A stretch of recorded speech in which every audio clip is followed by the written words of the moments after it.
Meus queridos e prezados irmãos da TV Caminho Livre, graça e paz do Senhor Jesus. Aqui estamos nós mais uma vez, pela graça de Deus, para mais um vídeo da série João 6 e a pá de cal na cova arminiana. Já gravamos 10 vídeos. Eu penso que eu ainda irei gravar esse vídeo aqui, o 11º, e mais um, o 12º. Se tudo correr bem, é o que nós iremos fazer. Vamos orar, pedindo as bênçãos de Deus sobre a exposição de sua palavra?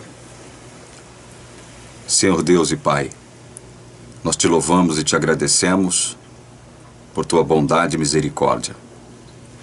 E pedimos humildemente, Senhor, que unjas o nosso entendimento, a nossa mente, para compreendermos a tua palavra. Que ao fazer isso, Senhor, nós recebamos poder para praticá-la, para vivê-la. É o que nós rogamos em nome do Senhor Jesus. Amém. Meus queridos, no último vídeo, eu parei no ponto em que nós iríamos analisar alguns textos bíblicos que o Ezequiel Gomes utiliza para poder tentar fundamentar a ideia de que o sinergismo ele é uma ideia chancelada, autorizada pela Bíblia, para tentar fundamentar a ideia de que eleição incondicional não existe, predestinação também não existe, a escolha dos salvos antes da fundação do mundo, isso é fantasia da nossa cabeça, né? Nós calvinistas, enfim. Ele citou então alguns textos e eu gostaria de analisar esses textos para que nós tentássemos saber o que esses textos querem dizer, a que eles estão se referindo e se realmente eles têm essa proposição de anular a questão da eleição incondicional antes da fundação do mundo, a predestinação, a escolha de Deus, enfim. E, inclusive, fundamentar a questão da sinergia, né? Vamos lá, então. O primeiro texto que ele menciona, que ele cita, é João 3,16. Se você tem a sua Bíblia, abra comigo em João 3,16. Deixa eu ligar aqui o meu cronômetro para que eu não me perca aqui no tempo, né? João 3,16 diz assim: porque Deus amou o mundo de tal maneira que deu seu Filho unigênito para que todo o que nele crê não pereça, mas tenha a vida eterna. Bom, Deus amou o mundo. Deus amou o mundo de maneira tal que deu seu Filho unigênito. Ele deu. Deus deu seu Filho para o mundo. Ou seja, esse Filho que antes existia lá na eternidade com Deus, o Verbo estava com Deus, o Verbo era Deus, ele agora é um de nós. O Verbo se tornou carne e habitou entre nós. E vimos a sua glória, a glória como do unigênito de Deus. O Verbo é um de nós. Ele foi dado como um presente de Deus para nós. Esse presente é um presente eterno. Ele durará para sempre. Jesus para sempre manterá a sua humanidade, ou seja, Jesus para sempre estará identificado com as suas criaturas, porque tudo foi criado por ele, e sem ele nada do que foi feito se fez, diz o evangelista João. Então a dádiva de Jesus ao mundo é uma dádiva que permanecerá pelos séculos da eternidade. Séculos e séculos. Então, essa é uma prova de que Deus realmente amou o mundo de uma maneira inigualável e deu para sempre seu Filho a nós. Por isso ele é homem também. Jesus é 100% Deus e 100% homem. Os arianos, unitaristas, não aceitam essa proposição, né? Mas eu não quero entrar nessa seara agora. Eu não quero entrar nesse mérito agora. Se algum dia eu me preparar para isso, quem sabe a gente vai discutir isso. Mas por enquanto eu ainda não me acho preparado para discutir esse tema, porque é um tema muito profundo. Mas vamos lá. Deus amou o mundo, amou sim. Amou sim. Mas ele só vai salvar aquele que crê no seu Filho. Ele amou o mundo, ele ama a todos, mas ele só irá salvar concedendo a vida eterna àquele que crê no seu Filho. A questão é, e que nós temos mostrado aqui, nessa série inclusive, é que a carne não tem poder para naturalmente crer em Jesus. A carne não tem esse poder para crer em Jesus por si mesma. Ela não tem esse desejo. Ela não se sente atraída por Deus, Pai, Filho e Espírito Santo. Ela de modo nenhum quer se comprometer com Deus. A carne está enlaçada pelo diabo. A vontade da carne é cumprir os desejos do diabo, segundo o próprio Cristo nos diz em João 8,44. A carne está presa ao diabo. 2 Timóteo 2, 26, vai dizer Paulo. A carne, o pendor da carne é inimizade contra Deus. A carne pende para a morte. A carne não está sujeita à lei de Deus. A carne não pode agradar a Deus. E nós sabemos, segundo o escritor da carta aos Hebreus, que sem fé é impossível agradar a Deus. E Paulo diz, a carne não pode agradar a Deus, ou seja, é impossível ela agradar a Deus. Portanto, a carne por si mesma não pode produzir fé, não pode gerar fé. Vocês estão compreendendo a lógica da palavra de Deus? Então, aí você vem para João 3,16. Deus amou o mundo que deu seu Filho unigênito para esse mesmo mundo. Mas ele só irá salvar aquele que crê em Jesus. Mas o mundo, enquanto carne, não tem condições de crer em Jesus, sem o próprio Deus agir nesse mundo. Isso quer dizer que Deus irá salvar toda pessoa da face da terra? Que Deus pretende salvar toda pessoa da face da terra? Não. Porque se assim fosse, ele faria com que todas as pessoas da face da terra, inclusive de antes, fossem salvas, porque é ele que produz fé. O autor da carta aos Hebreus ainda diz, olha, em Hebreus 12:2, Jesus é o autor e consumador da fé. Aí vem o senhor Ezequiel Contraditório Gomes e dizer o seguinte, não, esse texto aí diz que Jesus é o autor da fé dele. A fé do homem é problema do homem. Jesus deu origem e consumou a sua própria fé. Agora, o homem é que tem que dar origem e consumação à sua fé. Meu Deus do céu, eu nunca li algo tão patético e ridículo como isso, meus irmãos. É sério, é sério, é muito sério isso. Ao mesmo tempo é ridículo. Dá vontade de rir, né? Você ler algo procedente de alguém que diz ser mestre em teologia. É muita burrice para um cérebro só, meus irmãos.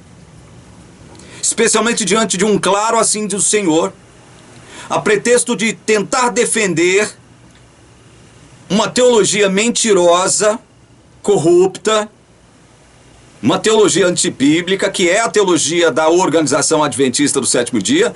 Ele distorce os sentidos da palavra de Deus. Ele perverte o sentido. Malandra e maldosamente. Malandra e maldosamente.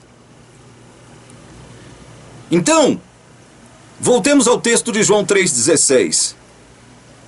Deus amou o mundo de tal maneira que deu o seu Filho unigênito, para que todo o que nele crê não pereça, mas tenha vida eterna. Então, embora Deus ame o mundo todo, todas as pessoas da face da terra, ele só irá salvar os que creem em Jesus. Mas para crer em Jesus, ele, Deus, tem que agir na pessoa. Senão, a pessoa, enquanto carne, não tem esse poder de agradar a Deus, possuindo, gerando e consumando fé em Jesus. Isso é claro, nós já mostramos isso na Bíblia. Aí tem um outro detalhe embutido nesse texto aqui, que os arminianos assumem e não tem como provar. Eles dizem o seguinte, não foi o Ezequiel que disse isso no livro, se ele disse eu não li, né, em outras partes do seu livro. Mas os arminianos dizem, olha, Deus ama a todos igualmente, o amor de Deus é igual em todo o ser humano. A manifestação do amor de Deus é igual em toda a pessoa da terra. Aí, isso é muito estranho, meus queridos, porque como entender que Deus possa ter amado de forma igual, com a mesma intensidade, um Antíoco Epifânio e um Daniel, um profeta Daniel? Como é que você consegue conceber essa ideia de que Deus amou Antíoco Epifânio da mesma forma que amou o profeta Daniel? Como é que você consegue conceber a ideia de que Deus amou Nero da mesma forma que amou o apóstolo Paulo? Como é que você consegue conceber a ideia que Deus amou Joseph Stalin da mesma forma que ele amou a Madre Teresa de Calcutá? Como é que você consegue equacionar essa ideia? Como é que você consegue equacionar a ideia de que Deus amou do mesmo jeito Hitler e o apóstolo Pedro? Como você consegue conceber essa ideia? Você consegue equacionar isso? Se Deus tivesse amado do mesmo modo toda a pessoa da face da terra, sem distinção, todas seriam salvas. Pode ter certeza disso. João 3,16 diz que Deus amou o mundo, mas que só concederá a vida eterna àquele que crê no seu Filho. O texto de João 3,16 não diz, porque Deus amou o mundo de tal maneira que deu seu Filho para salvar toda criatura da face da terra. Não é isso que o texto diz. Porque o Ezequiel vai argumentar o seguinte, olha, se Deus é que salva, se a salvação não é por meio de um sinergismo, de uma cooperação do agente humano com o agente divino, então Deus é que salva. Se é só Deus que salva, se Ele escolhe e Ele elege, isso desfigura o caráter dele completamente como um Deus de amor, que ama a todos. E aí cita esse texto aqui. Então Ezequiel diz que Deus não pode escolher, Deus não pode predestinar, Deus não pode eleger, porque isso desfiguraria o seu caráter. Nós já mostramos para vocês, com fartas evidências bíblicas, de que Deus não é obrigado a salvar nenhuma criatura. Ele criou o mundo perfeito, o homem perfeito, e colocou-o num mundo perfeito. E deixou bem claro, olha, vocês vão viver eternamente se e somente se vocês passarem nesse teste aqui, olha, não comam do fruto da árvore do conhecimento do bem e do mal. Se vocês passarem nesse teste, vocês vão viver eternamente, porque eu vou permitir que vocês se alimentem da árvore da vida que está no Éden. Porque o homem não possui vida original, vocês sabem disso. O homem não é imortal. E aí, eu quero abrir um parênteses aqui, com todo respeito aos meus irmãos calvinistas. Eu não creio na imortalidade da alma. Veja bem, eu nunca tratei desse tema aqui e jamais vou tratar, porque esse tema, ele não é um tema que pode obstaculizar o caminho da salvação, certo? Então, eu não discuto esse tema. Respeito os meus irmãos, todos, calvinistas e arminianos, que creem na imortalidade da alma. Eu creio que Deus irá aniquilar todo ímpio. Cada ímpio sofrerá a justa pena pelos seus pecados, mas Deus aniquilará. Eu não creio que as pessoas ímpias permanecerão pelos séculos da eternidade atormentadas pelo fogo eterno. O fogo eterno é eterno porque vem do eterno, vem de Deus. Mas ele não permanecerá eternamente queimando. Eu não creio nisso, meus queridos. Eu não quero entrar nesse assunto, não é esse a pauta do vídeo aqui, não é essa. Respeito quem pensa diferentemente de mim, quem quer me contraditar agora, mas eu não estou discutindo esse assunto, não discuto esse assunto com ninguém. Eu simplesmente emito a minha opinião quando me pedem. Eu estou só abrindo parênteses aqui. Então vamos lá, voltemos ao texto de João 3,16. Conforme comentamos no início de nossas considerações, Deus ama o mundo sim, tanto que ele vai salvar a muitos dentre todos os condenados da terra. Mas ele só irá salvar aquele que nele crê. A questão é, só crerão os que foram destinados para a vida eterna. Onde é que está isso na Bíblia? Alguém pode perguntar, né? Eu já fui desafiado nesse sentido. Então onde é que está isso aí na Bíblia? É simples, abra aí, meu irmão.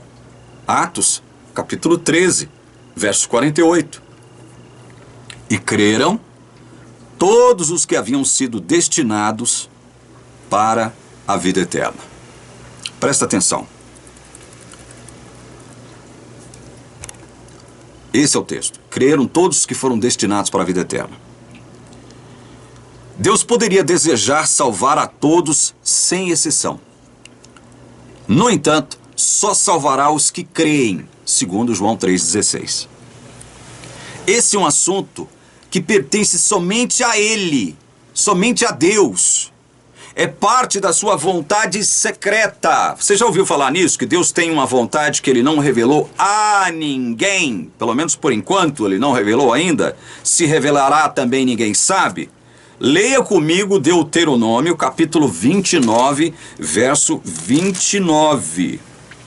As coisas encobertas pertencem ao Senhor nosso Deus, porém as reveladas nos pertencem, a nós e aos nossos filhos para sempre, para que cumpramos todas as palavras desta lei.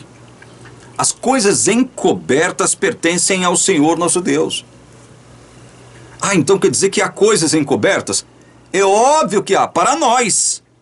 Coisas encobertas para nós, porque para Deus não há nada encoberto. Ele é onisciente. Sabe tudo a respeito de todos e de todas as coisas. Então veja, Deus poderia desejar salvar todos sem exceção, no entanto só salvará os que creem. É isso que diz João 3,16. E aí, não há ninguém que possa ter autoridade moral para questionar Deus nesse sentido. Senhor, por que o Senhor só vai salvar os que creem? Por que o Senhor não desejou salvar todos indistintamente, sem exceção? 1 Timóteo 1, 3 e 4. Isso é bom e aceitável diante de Deus, nosso Salvador, que deseja que todos sejam salvos e cheguem ao pleno conhecimento da verdade. Bom, aqui parece que nós temos uma aparente contradição na palavra, né? Porque se nós observarmos João 3,16, não segundo a ótica arminiana, e sim conforme o que o texto expressa, não pendendo para orientação teológica nenhuma, mas pretendendo extrair do texto justamente aquilo que ele está dizendo, independentemente da orientação teológica a que você pertença, a escola de pensamento a que você pertença. Então nós temos aqui 1 Timóteo aparentemente detonando João 3,16. Por quê? Porque aqui em Timóteo Deus estaria, presta atenção no verbo aqui, isto é bom e aceitável diante de Deus nosso Salvador, que deseja que todos sejam salvos e cheguem ao pleno conhecimento da verdade. 1 Timóteo 1, 3 e 4. Bom, se no texto de João, Deus ama o mundo, mas só vai salvar os que creem, aqui em Timóteo, Paulo estaria dizendo o seguinte: olha, o desejo de Deus, a vontade de Deus é salvar toda pessoa da face da terra. Veja bem, não é isso que o texto está dizendo, mas é desta forma que os arminianos interpretam esse texto. É dessa forma, deslocando-o, isolando-o do seu contexto. Bom, nós temos que analisar 1 Timóteo 1. É 1 não, né? 1 Timóteo 2. Perdão, tá, irmãos? Eu cometi um ato falho aqui, tá? É 1 Timóteo 2, não 1, tá certo? De vez em quando a gente escorrega aqui, né? Mas graças a Deus, é só de vez em quando. Mas esses escorregões que a gente dá aqui não compromete, evidentemente, a verdade da palavra de Deus. Então vamos lá, vamos voltar ao texto. Eu quero, veja bem, como eu disse, nós temos que analisar um texto dentro do seu contexto. O próprio Ezequiel concorda com isso. Esse texto tem sido usado, 1 Timóteo 2, 3 e 4, usado pelos arminianos, inclusive também pelos pelagianos, para dizer que não há predestinação para a salvação, porque Deus deseja salvar toda pessoa da terra. Bom, para começo de conversa, precisamos identificar seu autor. Já falamos, Paulo. Paulo é o autor das cartas a Timóteo, certo? Será que nós poderíamos esperar algum tipo de contradição em Paulo? É uma pergunta que eu faço a você. Será que nós poderíamos esperar algum tipo de contradição em Paulo? Veja bem, para muitos teólogos da escola arminiana, Paulo foi contraditório em algumas questões. Paulo cometeu erros, e erros graves, em matérias graves. Matérias teológicas graves. Para muitos teólogos arminianos, Paulo cometeu erros. Eu não penso assim. Eu não penso assim, porque Paulo foi inspirado pelo Espírito Santo a escrever tudo que ele escreveu. Quem o guiava? Quem o orientava? O Espírito Santo. Inclusive nos mínimos detalhes da sua vida. Paulo muitas vezes planejou ir a determinados lugares e foi impedido pelo próprio Espírito Santo. Não, você não vai para lá, você vai para cá. Quem manda na sua vida é Deus, você é servo, você não é senhor. Não se esqueça disso, você mesmo se apresenta como escravo de Deus, doulos, o doulos de Jesus. Então nós não precisamos esperar nenhuma contradição em Paulo. Por que eu estou perguntando isso? O apóstolo, nesse contexto aqui de Timóteo, está exortando seu discípulo para que este faça, olha só, intercessão, orações, súplicas e ações de graças em favor de todas as pessoas. Se eu entender que a expressão todas as pessoas deve significar toda e qualquer pessoa da face da terra, sem exceção, então eu devo entender também que Paulo está pedindo algo impossível de se fazer, não é verdade? Como é que você pode interceder, orar, suplicar e fazer ações de graças em favor de todas as pessoas da terra? Impossível, correto? Você não conhece todas as pessoas da terra, então isso é impossível. Paulo então estaria pedindo algo impossível aqui com isso. Eu não conheço toda pessoa do mundo para que eu possa suplicar, orar, interceder e oferecer ações de graças em favor de cada uma. Nem toda pessoa, e tem um detalhe, nem toda pessoa merecerá ações de graças. Por exemplo, eu citei alguns nomes aqui agora há pouco: Marcola, assassino e traficante; Elias Maluco, assassino e traficante; Hitler, genocida; Stalin, genocida; Lula, ladrão; Nero, louco e assassino de cristãos, etc, etc, etc. Não é verdade? Outro detalhe é que se essa fosse a real intenção de Paulo, ele estaria se contradizendo. Olha só, pois aos Tessalonicenses ele diz, abram aí, primeiro aos Tessalonicenses, capítulo 3, verso 2. Abra aí a sua Bíblia. 1 aos Tessalonicenses, capítulo 3, verso 2. Olha o que diz a Bíblia, olha o que diz Paulo aos Tessalonicenses. Orem também para que sejamos livres das pessoas perversas e más. Porque a fé não é de todos. Viu? É o que nós estamos falando desde que nós começamos a comentar João 3,16. A fé não é de todos. Então, aos Tessalonicenses, ele já ora pedindo para que eles... Ora não, ele pede, né? Ele exorta.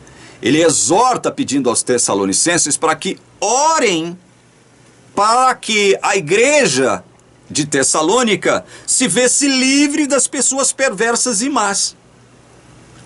Então, quer dizer que Paulo aqui aos Tessalonicenses não está exortando a igreja a interceder pelas ações ou pelas pessoas perversas e más. Ele está fazendo o quê? Uma distinção aqui, olha. Ore para que Deus nos livre dessas pessoas perversas e más. Por quê? Porque a fé não pertence a todos. Então Paulo estaria se contradizendo, meus irmãos. Em 1 Timóteo 2, ele estaria dizendo algo que em 1 aos Tessalonicenses 3:2, ele está, de certa forma, contrariando aquilo que ele havia aconselhado o seu discípulo Timóteo a fazer.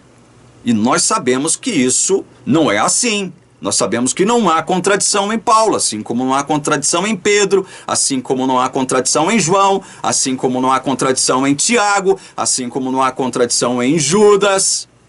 Eu estou falando Judas, o santo, o bom, o fiel, o verdadeiro crente, não os Iscariotes.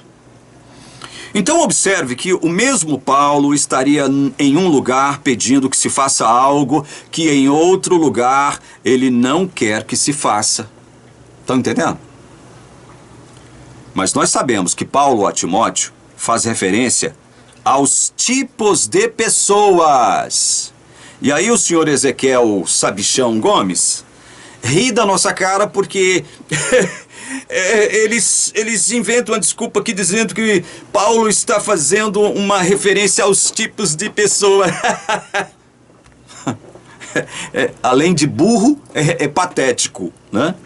Além de burro, é patético.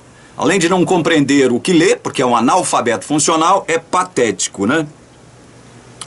Gente, ele não quer que se faça, veja bem, distinção de pessoas por critérios de posição social, hierarquia, cor, nacionalidade, etnia, etc. Mas você percebeu que aos Tessalonicenses ele exorta o seguinte, olha, vamos orar para que Deus nos livre dos perversos e maus, porque a fé não pertence a eles. Mas orem em favor de todas aquelas pessoas que vocês saberem ser pessoas dignas da vossa oração, da vossa intercessão. É isso que, em outras palavras, ele está tentando dizer para nós. Independente da sua posição social, independente da sua hierarquia, da sua cor, da sua nacionalidade, da sua etnia, etc. É nesse sentido que ele está pedindo, exortando para que todos, olha só, eu vou ler aqui do verso 1 ao 4, 1 Timóteo 2, 1 ao 4. Antes de tudo, peço que se faça súplicas, orações, intercessões e ações de graças em favor de todas as pessoas.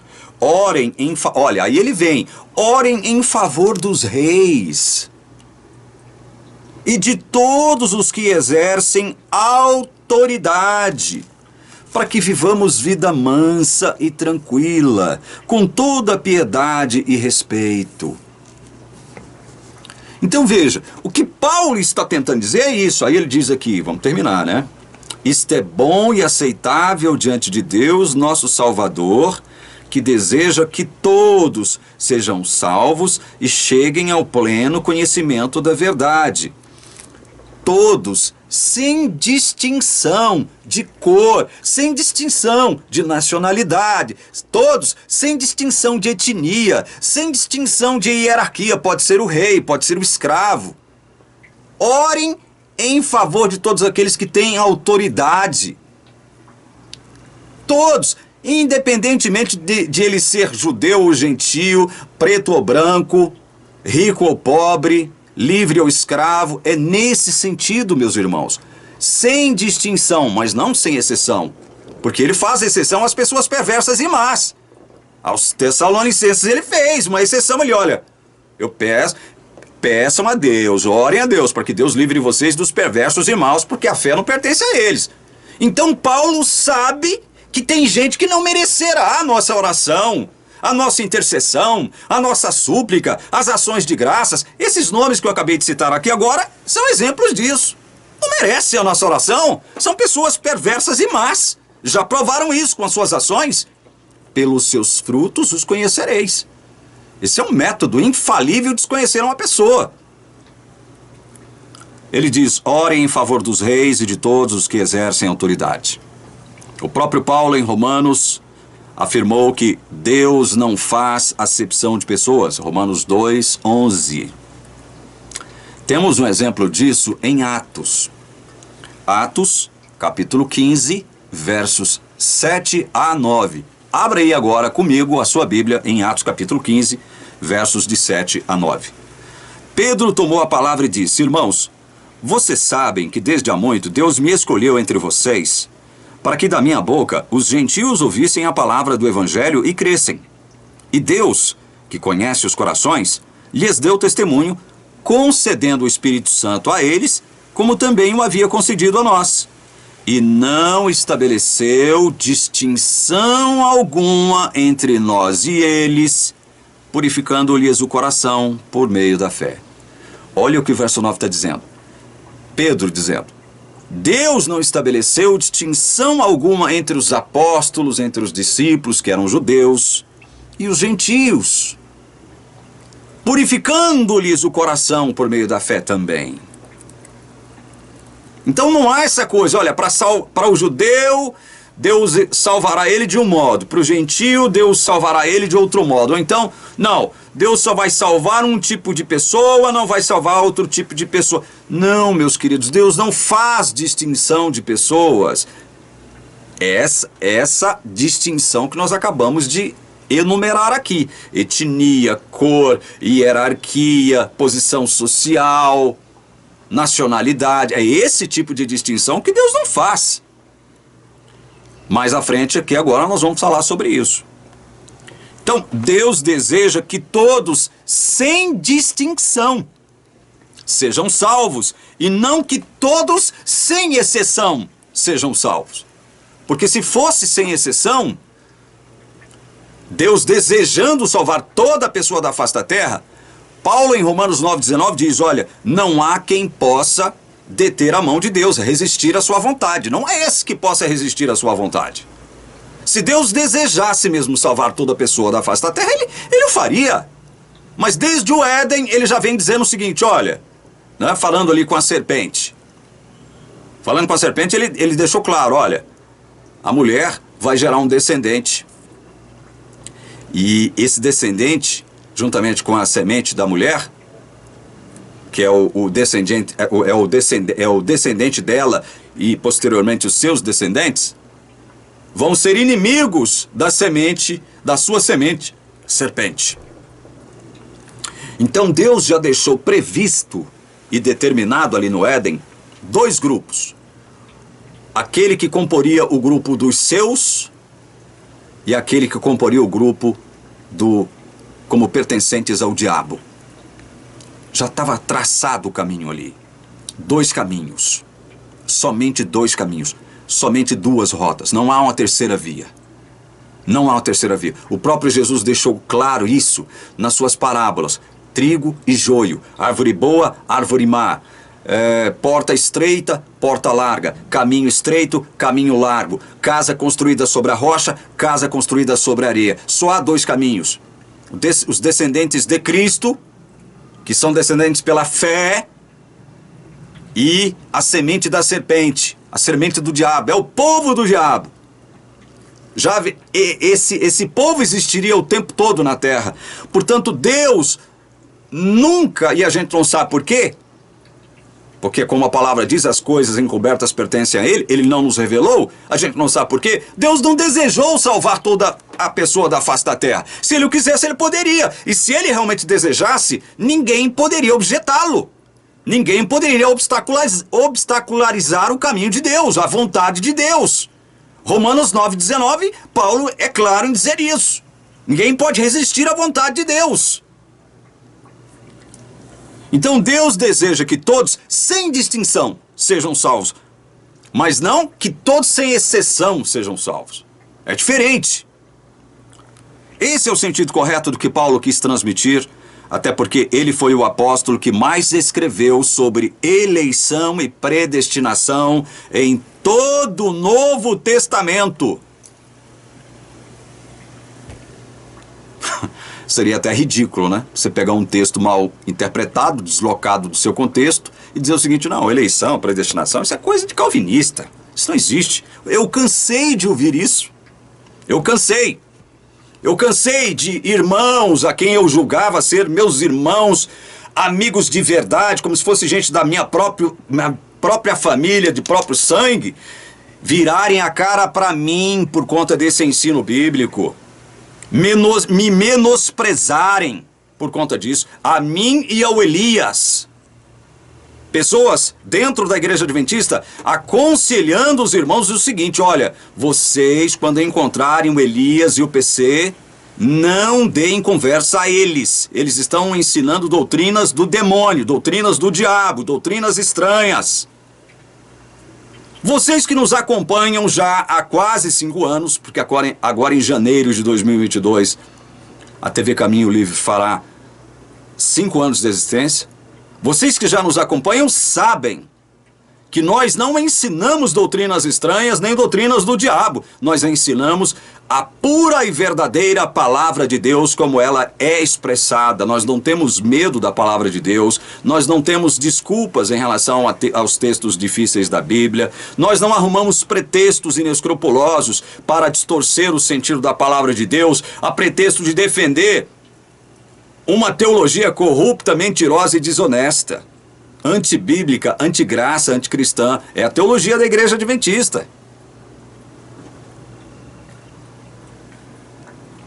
Outro texto muito utilizado pelos arminianos para tentar refutar o ensino da eleição incondicional e da predestinação é o da primeira epístola de João, capítulo 2, verso 2. Vamos lá analisar?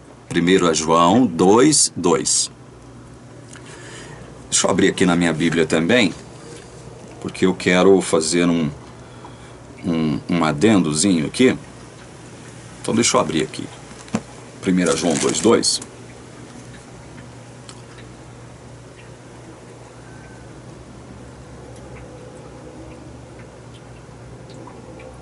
Isso, é isso mesmo. Vamos lá, vamos ler o texto. 1 João 2,2. E ele, uma referência a Jesus, é a propiciação pelos nossos pecados.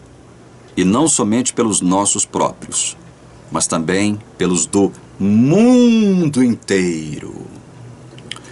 Os arminianos afirmam, com base nesse texto, que Jesus não predestina ninguém em especial, não escolhe, não elege ninguém em especial, ao mesmo tempo em que predestinou, segundo eles, o mundo inteiro para a salvação por meio de Jesus. Deus não escolhe ninguém, Deus não predestina ninguém, Deus não elege ninguém antes da fundação do mundo, porque Ele predestinou o mundo inteiro para a salvação. É o que diz 1 João 2,2. Vão dizer os arminianos. Segundo eles, Jesus daria oportunidade de salvação a toda pessoa do mundo. Outra vez, meus queridos irmãos, os arminianos tentam afirmar o que o texto não diz. Para entendermos o sentido do que o apóstolo João quis realmente dizer, teremos que compreender o significado do termo propiciação. Propiciação. A palavra grega para propiciação é elasterion, aquilo que expia o pecado. Jesus é o nosso elasterion. Por quê? Porque morreu por nós e nos livrou da ira de Deus. Ou seja, Jesus nos tornou propícios a Deus quando morreu por nós, assumindo a nossa culpa e condenação e livrando-nos da ira de Deus que estava sobre nós. Deus estava irado contra nós, pecadores. Estava irado, estava em conflito conosco. Vem Jesus, assume a nossa culpa, a nossa pena, né, a nossa condenação e a nossa pena, morre em nosso lugar como nosso substituto e nos livra da ira de Deus. Quando ele faz isso, ele nos propicia diante de Deus, de tal modo que agora, Paulo vai dizer, justificados, pois, pela fé, temos paz com Deus. Deus não está mais irado contra você. A ira de Deus não está mais sobre você. Por que não? Porque em Jesus, a nossa culpa, a nossa condenação foi retirada porque Jesus assumiu a nossa culpa, condenação e pena. Morreu em nosso lugar. Tomou para si os nossos pecados. Nos livrou da ira de Deus. Fez propiciação por nós. Jesus é o nosso elasterium. Certo? Entenderam então o que é a propiciação? A palavra grega para propiciação, então, é elasterion, aquilo que expia o pecado. O próprio Deus nos reconciliou consigo mesmo pelo sacrifício de seu Filho. Então, propiciação, preste bem atenção nisso, meus irmãos. Propiciação não tem a ver com salvabilidade, ou dito de outro modo, propiciação não é o mesmo que oportunidade de salvação. Não, propiciação não é isso. Propiciação é uma ação efetiva, concretizada em favor de determinadas pessoas. Propiciação não é uma proposta, muito menos uma carta de intenções. Propiciar significa agir, atuar em benefício de alguém. Entenderam? Propiciação não tem a ver com esse negócio de oportunidade de salvação, ou seja, salvabilidade. Não é isso. Propiciação é uma ação eficiente em quem ela direciona essa propiciação.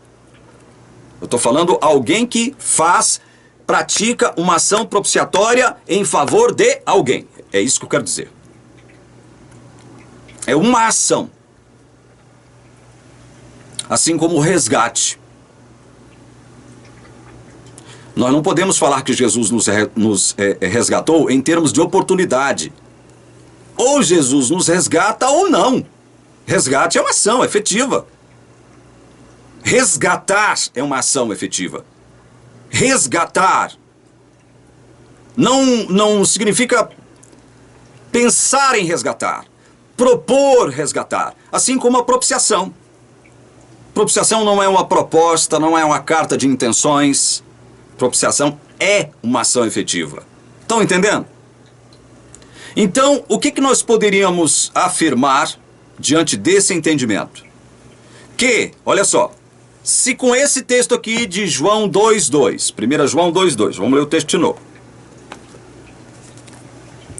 Ele é a propiciação pelos nossos pecados, e não somente pelos nossos próprios, mas também pelos do mundo inteiro. Se pela expressão mundo inteiro nós entendermos toda e qualquer pessoa da face da terra e interpretarmos isso como salvação, da forma como propiciação deve ser interpretada, uma ação concreta, uma ação eficaz, eficiente, toda e qualquer pessoa da face da terra será salva. É simples assim. toda e qualquer pessoa da face da terra será salva. Por quê? Porque o texto está dizendo, ele é. Não está falando, ele pode ser a propiciação pelos pecados do mundo inteiro. Não, ele é. Ele é a propiciação.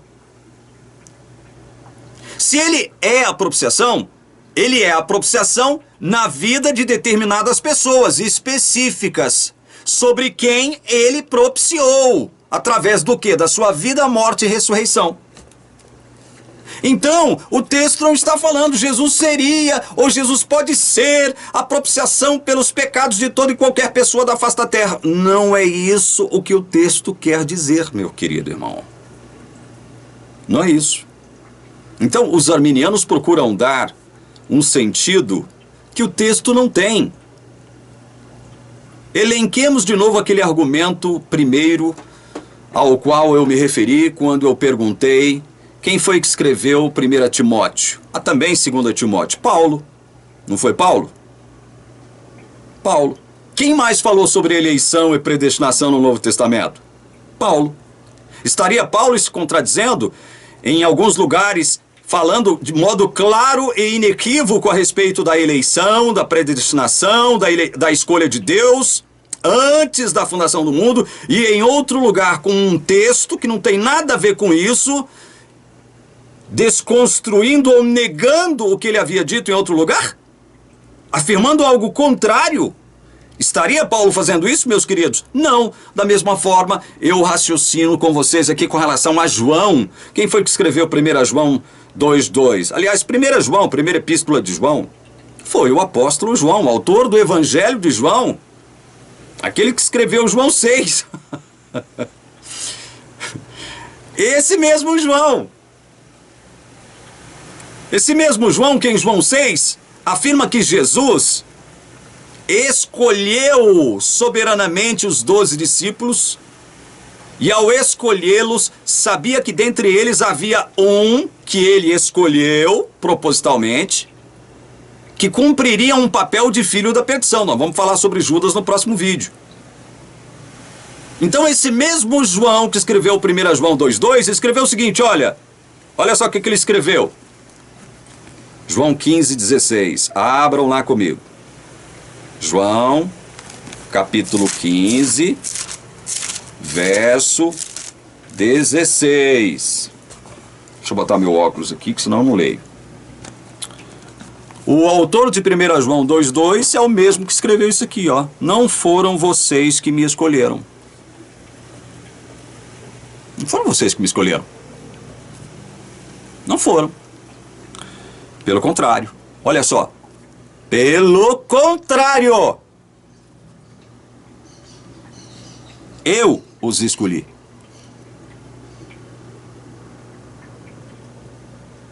Eu os escolhi. Quem disse isso? João escreveu, mas quem foi que disse? Jesus. Jesus. Olha o verso 19. Jesus diz, se vocês fossem do mundo, o mundo amaria o que era seu. Mas vocês não são do mundo. Pelo contrário, eu dele os escolhi. Por isso o mundo odeia vocês. Eu dele os escolhi.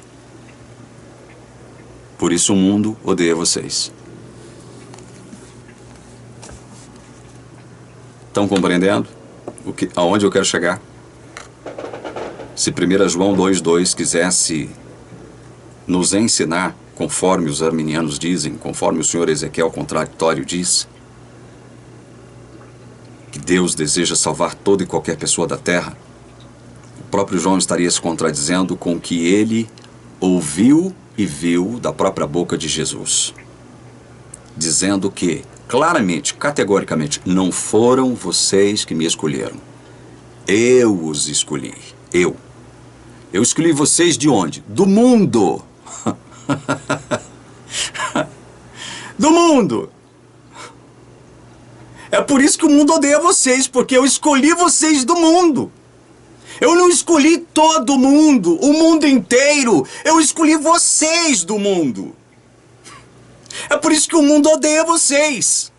Então esse mesmo João de 1 João 2,2 escreveu isso, assim como esse mesmo João de 1 João 2,2 testemunhou o que o próprio Jesus disse aqui em João 17.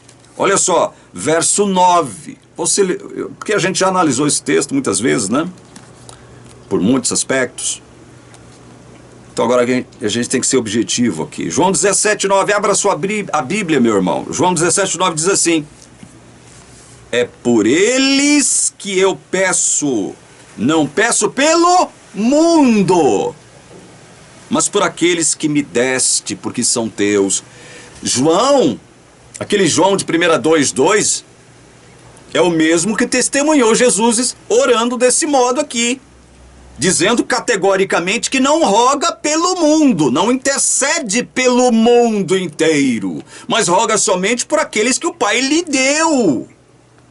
Meus queridos irmãos, vocês percebem que a lógica bíblica, a lógica do verdadeiro evangelho expressado pela palavra de Deus, é contrária à lógica do evangelho arminiano? Vocês percebem isso? Estão percebendo? Se vocês assumem os postulados, os pressupostos da teologia arminiana e do lixo, o livro lixo do senhor Ezequiel, contraditório e malandro Gomes, vocês estarão em rota de colisão com a palavra de Deus e com o evangelho puro e simples do Senhor Jesus. É simples assim.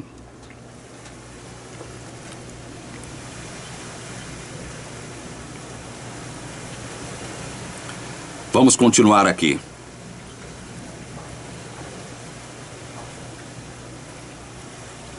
Bom, encerrando aqui, né, a questão da propiciação, o texto diz que Jesus é a propiciação pelos pecados do mundo inteiro. Ele é. Então, o texto não diz que ele tem a intenção de ser propiciação ou que ele poderá fazer propiciação. Diz que ele é. Ou seja, ele faz propiciação. Porque propiciação é uma ação efetiva, certo? Não uma intenção. Não uma possibilidade. Então eu digo o seguinte: ou os arminianos aceitam que Jesus salvará toda pessoa do mundo, o que eles não acreditam, ou aceitam que essa propiciação está relacionada com os eleitos de Deus espalhados pelo mundo. Ou aceitam uma coisa, que eles não vão aceitar as implicações de que todas as pessoas serão salvas. Eles não são universalistas, não é? Universalista é aquele pseudo-crente, aquele pseudo-cristão que acredita que toda pessoa, no final de tudo, vai ser salva. Toda pessoa. Inclusive o diabo vai ser salvo. Universalista é esse. Bom, como os arminianos não são universalistas, ou eles aceitam que Jesus vai salvar todos, toda e qualquer pessoa da face da terra, coisa que eles não acreditam, ou aceitam que essa propiciação está relacionada com os eleitos de Deus espalhados por todo o mundo, espalhados pelo mundo inteiro, porque esse é o sentido do texto. Esse é o sentido do que o apóstolo João quis dizer quando afirma que Jesus é a propiciação pelos pecados do mundo inteiro, pois Deus tem filhos em todo o mundo, ou no mundo inteiro. Observe o que o próprio João declara. É João que escreve, então vamos a João. Vamos deixar João explicar João. E não Ezequiel explicar João. O Gomes, tá? Não é o profeta, não. Caifás profetizou que Jesus estava... João 11, 51 e 52. Abre aí. João 11, 51 e 52. Caifás profetizou que Jesus estava para morrer pela nação. E não somente pela nação, mas também para reunir em um só corpo os filhos de Deus que andam dispersos. Por onde? Pelo mundo inteiro. Filhos de Deus que estão dispersos. Os filhos de Deus estão ainda dispersos. Mas quando... Olha só o que diz Marcos, capítulo 13, versos 26 e 27. Abra aí comigo. Marcos 13, 26 e 27. Então eu digo, os filhos de Deus ainda estão dispersos. Mas quando o Filho do Homem vir nas nuvens com poder e glória, ele enviará os anjos e reunirá quem, meus queridos irmãos que estão me acompanhando agora? Quem os anjos, a mando de Jesus, reunirá? Quem? Estou perguntando e a Bíblia está respondendo aí, vocês sabem. Vou ler. Ele, uma referência ao Filho do Homem, a Jesus, enviará os anjos e reunirá os seus escolhidos. De onde? De onde os anjos reunirão seus escolhidos por ocasião da volta de Jesus? De onde? Dos quatro ventos, da extremidade da terra até a extremidade do céu. E aí, meus queridos? E aí? Esse é o sentido do que João quis dizer na sua primeira epístola, capítulo 2, verso 2. Esse é o verdadeiro sentido. Deus tem filhos espalhados por toda a terra, por todas as tribos, línguas, povos e nações. E Ele vai salvar todos os seus filhos de todas as tribos, línguas, povos e nações. Jesus é a propiciação pelos pecados do mundo inteiro, porque vai salvar gente do mundo inteiro e não todas as pessoas do mundo inteiro. Este é o sentido verdadeiro do texto de 1 João 2,2. É o mesmo João que no Apocalipse previu que o Cordeiro com seu sangue comprou para Deus. Abra aí, Apocalipse 5,9. Abra sua Bíblia aí. Apocalipse, capítulo 5, versículo 9. Eu espero que você esteja anotando esses textos, tá? Espero que você esteja anotando esses textos. Olha o que o próprio João, em Apocalipse, nos diz. A respeito do Cordeiro de Deus que comprou. Comprou o quê? Comprou quem? Os que procedem de toda tribo, língua, povo e nação. Ou seja, gente do mundo inteiro. Não comprou toda a gente do mundo inteiro, mas comprou muitos do mundo inteiro, de toda tribo, língua, povo e nação. Isso aqui é o final de tudo. O que João está vendo no Apocalipse é a culminação do que representou a obra que Jesus realizou por nós em vida, morte e ressurreição. Ele comprou gente, ele comprou pessoas do mundo inteiro, de toda tribo, língua, povo e nação. Estão entendendo o sentido? Esse é o verdadeiro sentido, meus irmãos. Vocês estão vendo que a Bíblia é harmônica quando a gente procura estudá-la livre e harmonicamente. Comparando um texto com outro, escritor com outro escritor, escritor com o próprio escritor. Como nós estamos comparando João, como nós comparamos anteriormente Paulo. Vamos ao outro texto sobre o qual os arminianos erram feio. Abra comigo 1 Pedro, capítulo 3, versículo 9. O texto bíblico diz assim: O Senhor não retarda a sua promessa, ainda que alguns a julguem demorada. Pelo contrário, Ele é paciente com vocês, não querendo que ninguém pereça. Aqui também os arminianos vão querer impor um significado que o texto não permite, meus queridos irmãos. Eles vão dizer que esse texto, assim como os demais, está chancelando a ideia de que Deus deseja salvar toda pessoa da terra, pois, de acordo com eles, Deus não quer que ninguém pereça. E aí esse ninguém aqui, eles dizem que esse ninguém é um ninguém sem exceção, ou seja, ele é absoluto e quer dizer toda a pessoa. Ele não quer que ninguém pereça. Se ele não quer que ninguém pereça, ele quer salvar o quê? O contrário de ninguém. Toda e qualquer pessoa. Mas vamos começar a entender para quem Pedro está escrevendo e o que ele realmente quer dizer? Vamos ler o verso 7, aí mesmo, de 1 Pedro 3, capítulo 3. Vamos começar a entender. Vamos deixar Pedro começar a explicar essa história para nós. Leia comigo o verso 7 de 1 Pedro 3. Pela mesma palavra, os céus e a terra que agora existem têm sido guardados para o fogo, estando reservados para o dia do juízo e da destruição dos ímpios. Eu vou ler de novo. Preste atenção no que o texto está dizendo.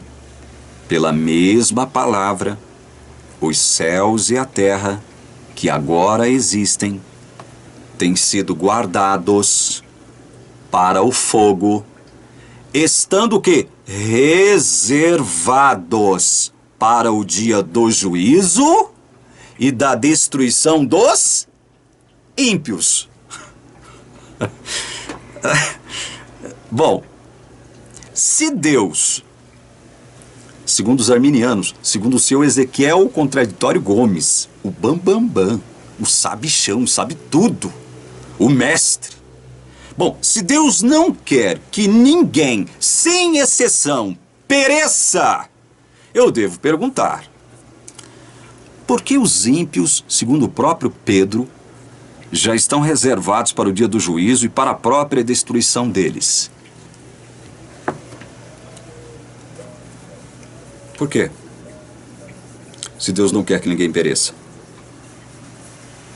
Por que os ímpios já estão reservados para o dia do juízo e para a própria destruição deles?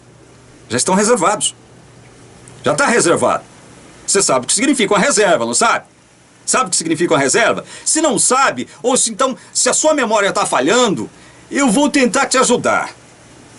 É simples, vamos utilizar aqui de algo que nos remete para essa questão da reserva. Você está viajando, precisa de um hotel, mas antes de ir para o seu destino, você liga ou entra em contato de algum modo antecipado com o hotel no seu destino, ou até mesmo uma casa de alguém, e você já o quê? Reserva antecipadamente o seu lugar, porque a reserva tem esse pressuposto da antecipação. Você reserva antes.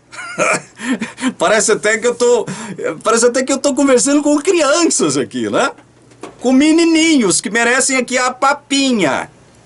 Mas, gente, tem que ser assim para vocês observarem a ridicularidade, a patetice dos pressupostos do senhor Ezequiel Contraditório Gomes, bem como dos arminianos. Você reserva um lugar no destino para onde você está indo. E essa reserva, obviamente, tem que ser o quê? Antecipada. Aí, a pessoa lá do seu destino, que está encarregada de fazer a reserva, o que ela vai fazer? Ela vai pegar o seu nomezinho e vai falar: este quarto aqui, ou esta casa, ou este apartamento está reservado para o senhor fulano de tal, para a senhora fulana de tal. É simples assim, meus queridos. Aí Pedro está falando, olha só o que Pedro está falando, gente. Pela mesma palavra, que palavra? Palavra de Deus. Os céus e a terra que agora existem têm sido guardados para o fogo, estando reservados para o dia do juízo e da destruição de quem mesmo? Dos ímpios. Reservado para a destruição dos ímpios. Está reservado. Ai, meu Deus. Ai, ai, ai. Olha só, meus queridos. Leia comigo 2 Pedro 2,17. Aí na frente. Passam as folhinhas, 2 Pedro 2,17. Esses tais... Eu estou falando sobre os ímpios, tá? Pedro aqui, ó. Esses tais são fontes sem água, névoas levadas pela tempestade, para os quais está Ai, meu Deus do céu, é bom demais.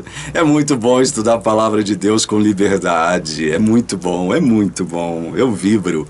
Eu dou glórias a Deus pela palavra dele. Dou glórias a Deus. Para os quais está o quê, irmãos? Reservada a mais profunda o quê? Escuridão. Para quem mesmo? Que está reservada a mais profunda escuridão? Os ímpios. Estou falando bem baixinho para não ferir a sensibilidade de ninguém. Às vezes eu sou muito eloquente aqui, enérgico, sanguíneo, né? Tem gente que não gosta, eu respeito. Então eu estou falando bem baixinho para não ferir a sensibilidade, especialmente dos arminianos. E mais especificamente daqueles que me odeiam. Que pensam seriamente que eu estou fazendo aqui um serviço ao diabo, prestando um serviço ao diabo. Estou falando bem baixinho para não ferir a sensibilidade desses. Eu tenho que perguntar, diante desses dois textos que nós lemos, porque quem escreveu esses dois últimos textos foi o mesmo Pedro que, na boca dos arminianos, Deus não quer que ninguém pereça.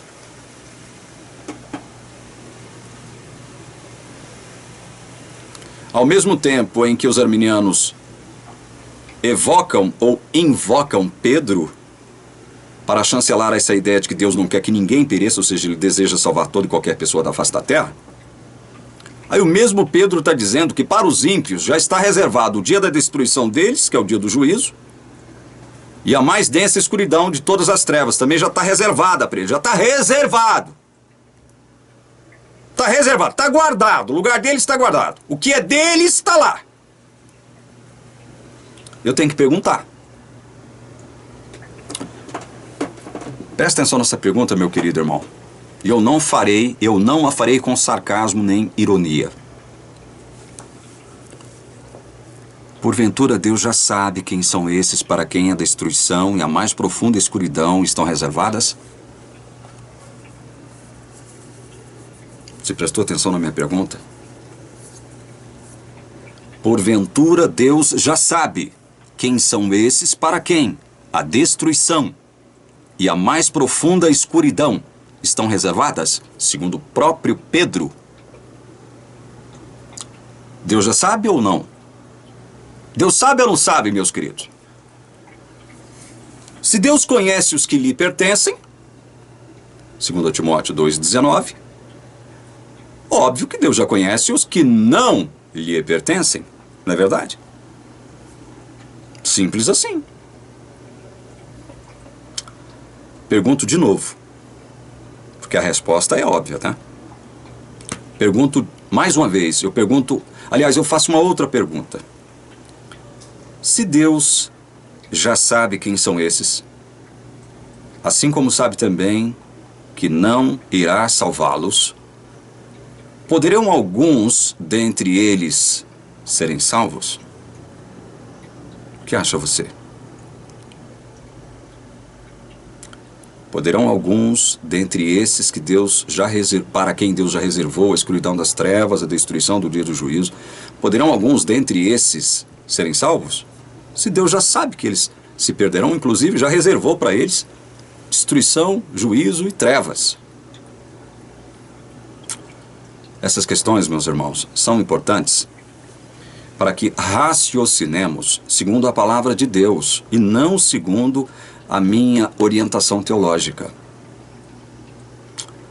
Mas, para elucidar de vez essa questão, precisamos antes saber a quem Pedro se dirige quando escreve sua epístola.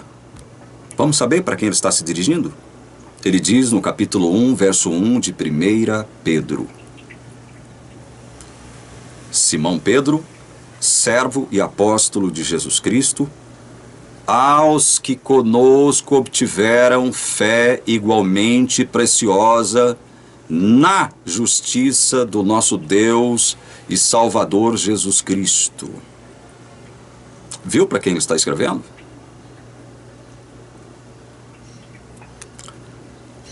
Eu disse 1 Pedro. Eu acho que eu me enganei, é 2 Pedro, vamos conferir? Por isso que é bom estar com a Bíblia aqui do lado, né? 2 Pedro, tá? Perdão. A quem Pedro está escrevendo a sua segunda epístola? Aos que conosco obtiveram fé igualmente preciosa na justiça do nosso Deus e Salvador Jesus Cristo. Ele está escrevendo para crentes verdadeiros. Mais à frente, ele os exorta, dizendo: por isso, irmãos, procurem com empenho cada vez maior confirmar a vossa vocação e a eleição de vocês, porque fazendo assim vocês jamais tropeçarão. 2 Pedro 1, verso 10. Olha só, esses a quem ele diz que aos que conosco obtiveram fé igualmente preciosa na justiça do nosso Deus e Salvador Jesus Cristo, esses, quem são esses? Ele vai dizer aqui no verso 10. Por isso, irmãos, procurem com empenho cada vez maior confirmar a vocação e a eleição de vocês, porque fazendo assim vocês jamais tropeçarão. Para quem Pedro estava escrevendo mesmo a sua segunda epístola, meus irmãos? Para quem mesmo Pedro estava escrevendo? Para os eleitos de Deus. Os escolhidos de Deus. Então, quanto aos escolhidos de Deus, Deus não deseja, Deus não quer mesmo que nenhum deles pereça. E não vai permitir isso.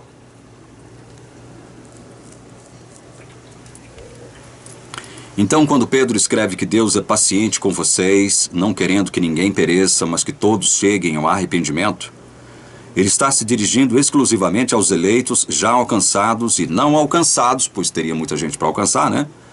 Pois Deus não quer que nenhum de seus eleitos se perca ao longo das eras que viriam.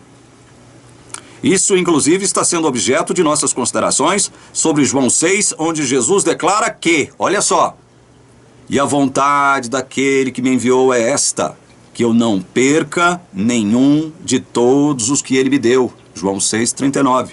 O próprio Cristo afirma que nenhum deles se perdeu, exceto o filho da perdição. João 17,12. Referindo-se a estes, o mestre já havia declarado insofismavelmente que jamais perecerão. E ninguém as arrebatará da minha mão, e da mão do Pai ninguém pode arrebatar. João 10,29. Então, é por isso que Pedro diz aos eleitos que em relação a eles, Deus não quer que ninguém pereça, e não vai permitir mesmo. Ele delegou a guarda dos eleitos para Jesus. E Jesus, enquanto esteve aqui, guardou-os no nome de Deus. Isso está lá em João 17, nós já tratamos disso. Aí o que Jesus, antes de subir, faz? Entrega para Deus aqueles que Deus lhe deu. E pediu para guardá-los, e ele os guardou. Nenhum deles se perdeu, exceto o filho da perdição. Aí Jesus entrega para Deus todos estes a quem ele estava guardando. Agora, quem é que nos guarda? O próprio Deus, através da mediação do Espírito Santo que está sempre conosco. Ninguém poderá nos arrebatar da mão de Deus, jamais pereceremos, porque a vontade de Deus é esta. Jesus disse, lá em João 6,39, a vontade de Deus é que eu não perca nenhum. Ele não perdeu nenhum e jamais perderá. Não é maravilhoso esse evangelho, gente? Fala para mim, não é maravilhoso? Como ter medo de Deus sabendo disso? Como? Como não dar glórias a Deus sabendo disso? Falemos agora sobre Judas, a quem o Ezequiel Gomes se referiu como um discípulo verdadeiramente convertido. Só que é no próximo vídeo que nós vamos tratar de Judas. Não agora, porque esse vídeo já estourou o tempo há muito tempo. Estourou o tempo há muito tempo. Que você que acompanhou esse vídeo até aqui, receba uma bênção especial de Deus pela exposição do seu santo evangelho. É o que eu rogo em nome do Senhor Jesus. Amém.